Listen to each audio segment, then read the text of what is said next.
lady all the way on the left who spent a large amount of time in New Orleans and was basically based out of Dewdrop Inn in the 50s and was a large influence on Irma Thomas.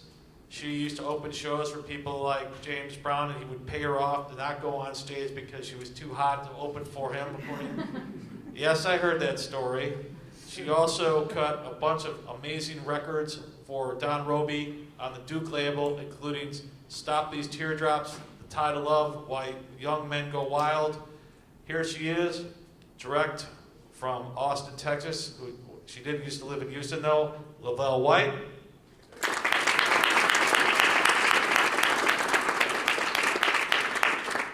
Even Irma Thomas will concede that Teenage Love was something she used to sing back then. I never heard that probably won't admit she idolized Lavelle, but if you listen to Lavelle's records, you definitely can tell where Irma got some of her stuff from. Next to her, we have a young lady who started out recording way back when for a studio out in Crowley, Louisiana, owned by a man named J.D. Miller. Cut some songs such called Knock Knock, another one called Emmett Lee. She later then recorded for the Port label, and she told me a great story one time that she cut a song called Crying in the Chapel just when it was starting taking off. Elvis Presley's record took off, and she ran into the king himself, and he basically cut her a nice little check because he felt so bad that he killed her record. She later then went on, to marry Clarence Holloman, and they had quite a few records together on the Blacktop label. And here she is today from Lafayette, Louisiana, Carol Fran.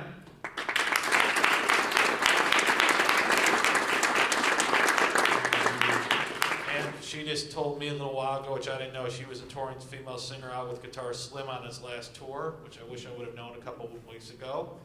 And next to her as the moderator today from the Rock and Roll Hall of Fame, we have Dr. Lauren Anke, who is in charge of their education and public programming. Ladies and gentlemen, let's start Sirens of the Bayou. I recorded for Duke Records when I was about 16 years old, and this is how I got started. And so then later years, I came to the Dewdrop, and I met Miss Carol Fran, and we got together and we did things. It was just a beautiful thing that, Frank Pena, he had all of us there, and we would eat a lot of red beans and rice. And I still love red beans and rice, okay? And so I thought that Carol was just the greatest thing in the world. She taught me how to sing jazz. She showed me some jazz licks and stuff. So she's just a beautiful lady, and I just love her so much. So you started working in New Orleans really early in your career. Real early in my career. In fact, that's where I met Clarence, at the Dewdrop. I came here with some people to do, there were some tourists that were viewing New Orleans, and we went to the Dewdrop. And I was determined to sing a song. Frank Panier let me do a number, and I did a number. That was my introduction to New Orleans. Then Danny White and we had a saxophone player here named Big Train, and Irvin Bannister was with them then. And they brought me to Bourbon Street. I met Sam and Selma, who at the time was owning the Dream Room. Now, I always like to ask this of any artist that I knew that spent time at the Dewdrop.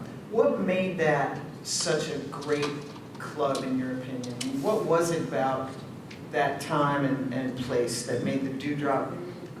Number one, that's where Lavelle and I first met. Number one, it was a lot of great artists coming through the Dewdrop. A lot of great singers, a lot of great people that you wouldn't have met anywhere else except Frank Panier. He had all the people coming through there. He had a good kitchen. He could cook. He had good cooks there. He had a place for us to stay upstairs, and it was a great place. And it was just wonderful. I mean, I enjoyed it. I was a teenager, and like this is where I met Irma Thomas. Earl King. This is where I met Guitar Slim.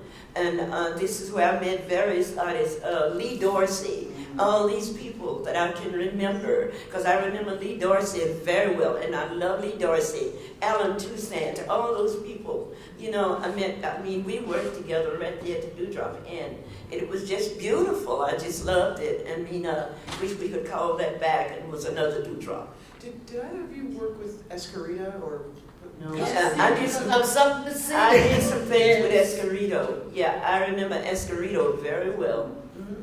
I sure do, really remember Escarito. Escarito was cool, real cool. Escarita is the reason that I have the bell card on Crying in the Chapel, because I wanted a bell card. Escarita said, wait a minute, he went and found James Booker. James Booker said, come here, Miss Thing, I'm going to give you that introduction you want. And he made that bell card for me, and it was different. I've had a lot of musicians play that song with me, but nobody made that bell card like James Booker. In fact, James Booker played piano for me when I was singing at Tony Bassino's in the French Quarter. He was in school. His grandmother called me and said, did you see James last night? I said, yes, ma'am, he worked, but he didn't come home. And then I didn't know what to say. I didn't know what to say, he wouldn't go. She said, you think he's coming home today? I said, yes, ma'am, I'll bring him home. I would bring him home several times in the cab to go, oh, he tell me my grandma gets on my nerves. But she got him to get himself an education. And he was a wonderful piano player. He had big ears. He could hear anything. You just give him an idea of you wanted, and he put it into music. He was so beautiful. I loved him dearly. I didn't get a chance to see him, but at one time in New York, when he came to the studio, he said, Miss Thing, I'm going to get you a hit. Don't worry about it. We're going to have a hit. And at the time we had, I was working, who was I working with at that time? Let's see. We had a show. We had a package. It was Lee Dorsey. Joe Tex? Joe Tex. Yeah, Joe Tex and Tommy Smalls managed the show. Well, if that's what you call it, I guess. Tommy Smalls and he was fantastic. Lee Dorsey was good. Lee Dorsey had this mechanic shop and he would whistle this tune, Lottie Mo. He called his wife Lottie Mo. Oh, Lottie Mo. And so I was working with Slim at the time too. And I was playing the piano. Nobody knew I could play. As a matter of fact, I didn't know I could play as much as I did. But I knew I had big ears. I could hear Jose Hill say, come here, daughter, and play this for me. He used to call me daughter. He said, we're going to the Dewdrop. He brought me here, and I ran into Joe Turner, Amos Milburn, a jillion people. Yeah. And they were all on the show, and everybody, they thought I could play because Jose told them I could play. Anything I could hear, I could play, and I had myself a good time. At the same time, Paul Gayton and Annie Laura were working there. Larry Dornell, For You, My Love, all those people. Then one night, Al Hibbler walked in, passed by, and put his hand around my waist. I had one of these little one-button skirts on.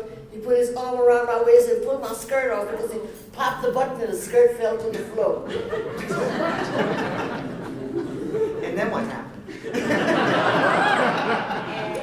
And along came John.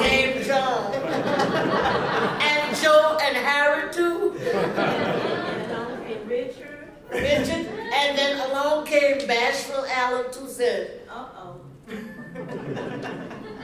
What a parade. I loved him then and I still love him.